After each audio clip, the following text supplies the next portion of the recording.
Zbulimi i gazit të hidrogenit duket me një rëndësi thelbësore për vitet që do të vijnë, shkruan prestigjozja National Geographic, e cila i ka kustuar një artikull minierës së Bulqizës, si një ndër depozitat me sasi të konsiderueshme të kësaj lënde.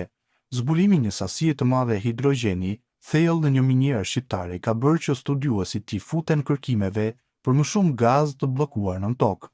Puna gjeologjike në terren ndodh në të shumtën e herëve në vende të rrezikshme, që nga shpatet e vulkaneve shpërthyese deri tek thellësitë e hunerës së ftohtë të Antarktidës, e megjithatë pritet të mos ndodhin në brendësi të minierave që shpërthejnë. Pikërisht në një vend të tillë shkoi një ekip shkencëtarësh për të eksploruar miniera e kromit në Bulqizë në Shqipëri në verëlindje të kryeqytetit të Tiranës, dhe në vend që të kërkonin për minerale të çmueshme apo për formacione të ndryshme shkëmbore, ata po hulumtonin për shkakun e këtyre shpërthimeve.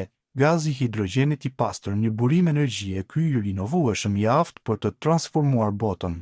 Ashtu sikurse është raportuar në një studim të fundit në revistën Science, ekipi arriti të gjente gazin thellë në tokë. Ata hasën një pishin të vogël që vlonte si xhakuzi. Gazi ishte vërtet intensiv, thot Bardyl Muçeku, një gjeolog i Universitetit Politeknik të Tiranës dhe një prej autorëve që kanë marrë pjesë në studim.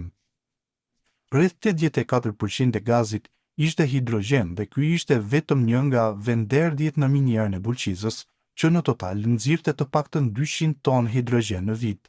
Bota është vetëm disa vite larg të qenet e aftë për të nxjerrë vëllime domethënëse të gazit natyror të hidrogenit nga toka me efikasitet. Gjëja e parë që duhet të bërë është që të ketë rezervuar të gjendshëm.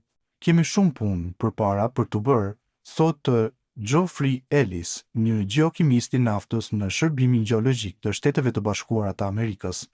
Zburimet si Bulqiza janë arsye për të mbushur me optimizëm se mund të ketë mjaftueshëm hidrogjen të bllokuar në tokë për të fuqizuar planetin. Hidrogjeni është elementi më i zakonshëm në kozmos, por është e vështirë të gjendet në tokë, kur nuk lidhet me përbërës të tjerë, mbetet thjesht një gaz pa ngjyrë që i pëlqen të arratisë drejt qiellit. Ky konsiderohet një turp, pasi nëse ne do të kapnim atë, do të na ndihmonte në kalimin e ngrohjes pa nevojë në karburanteve fosile. Mund të përdoret si rezervë energjie me karbon të ulët, thekson Katriona Edelman, një eksperte gjeologjisë në Universitetin e Edimburgut, e cila ishte e përfshirë në studim. Mund ta djegësh atë dhe ai thjesht prodhon ujë, ose mund të përdoret në qelizat e karburantit dhe prodhon elektricitet. Gjithashtu mund të shpërndahet në të njëjtën mënyrë si gazi natyror. Për njerëzit nuk është e paditur se hidrogjeni ka dalë prej planetit Tokë prej shekullsh. Ne kemi qenë në dieni të rrjedhjes së hidrogenit për mijëra vjet, thot Edelman, dhe xhepa të vegjël të mbushur me gaz mund të gjenden në të gjithë globin. Gazi i hidrogenit si një molekulë është i vogël, i lehtë dhe difuziv. Industria e naftës gjithashtu mund dhe ka qenë në kërkim të hidrogenit. Ata nuk kanë qenë të interesuar, nuk ishte ajo që kërkonin, dhe shpesh në kërkimet e tyre për depozitat e naftës apo të gazit metan, nuk e kanë raportuar praninë e hidrogenit në raportet e kompanisë Totalis. Sot hidrogeni përdoret si një burim i vogël energjie elektrike, por çfarë është e rëndësishme është fakti që ai duhet të prodhohet.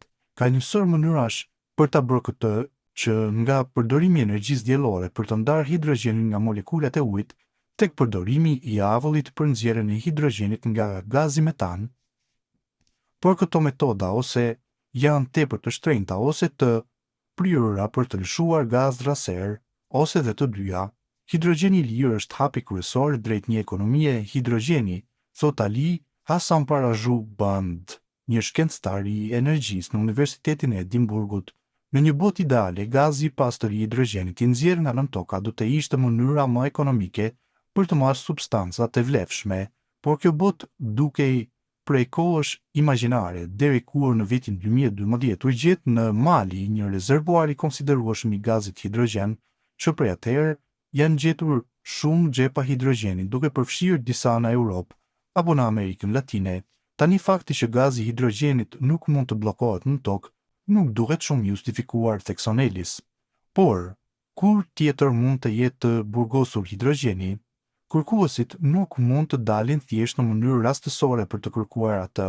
Fillimisht, Ata kërkojnë për të dhëna se ku prodhohet, pra duhet të dinë se si e bën toka, edhe pse dihet se janë disa mikrobe ato që prodhojnë gazin, gjuetarët e hidrogjenit priren të përshëndrohen tek prodhuesi gjeologjik, shkëmbinj vulkanik të pasur me hekur ose magnez në prani të ujit, i cili mund të prodhojë hidrogjen.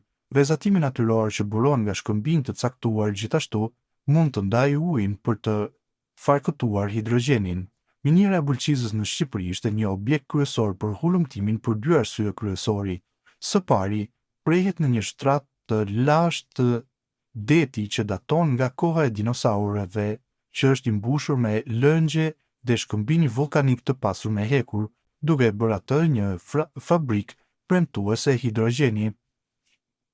Dhe dyta, ai ka shërbyer në disa raste në vitin 2011, 2017 apo 2023. Ky gaz u raportua fillimisht në vitin 92, por edhe pas disa shpërtimeve të para mendoi se fajtori për këtë ishte metani.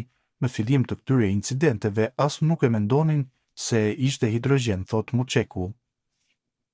Edhe pse u zbulua sasi i metani nga shkencëtarët në bulqiz, pjesa më e madhe e gazit që dilte ishte hidrogjen, me një minimum prej 200 tonësh në vit. Ky është një nga derdhjet më pjellore të hidrogjenit të gjetur ndonjëherë. Megjithatë, gjuetarët e hidrogjenit nuk kënaqen me kaq.